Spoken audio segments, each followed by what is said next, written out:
long-term residential... The House Judiciary Committee is considering new legislation called the Domestic Minor Sex Trafficking Deterrence and Victim Support Act of 2010 to try and halt what each witness described as American children who are exploited for prostitution, pornography, and sexual entertainment, and what they say is a growing demand for commercial sex with young girls and boys inside the United States.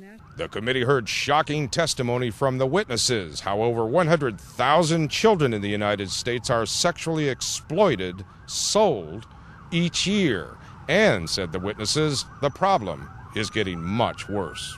Many here called it perhaps the most disgusting example of sexual slavery that needs a stricter federal law so child sex traffickers can be more easily caught, prosecuted, and thrown in jail. Though it's hard to believe, the average age of first exploitation is young girls 12 to 13 years of age. One victim, when I asked, how many times were you forced to do this a day, said a minimum of 10, a maximum of 15 times a day. American girls of all descriptions are being pimped and were found in gentlemen's clubs, through escort agencies, and on the internet websites in every major city that we researched. Witnesses said the internet has made it much easier for underage girls to be sold for sex. The trafficking of young children, primarily women and little girls from ages 12 to 15, is an ever-growing problem.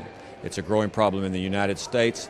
We have two issues. We have young girls being trafficked through the United States from foreign countries, and we have domestic children that are being trafficked throughout the United States as well. The committee was told prosecutors are being trained to pay closer attention to child abuse cases to see if some of them are being used as child prostitutes, but that more needs to be done to identify underage victims of the child sex trade. The issue of domestically trafficked girls, American girls, is finally being named and finally being addressed as an epidemic within the U.S. Many of the experts sitting here say more should be done to prosecute those who buy sex from children and their pimps, the men who buy it often going free, while it's the children, the victims, who are more often than not charged as offenders.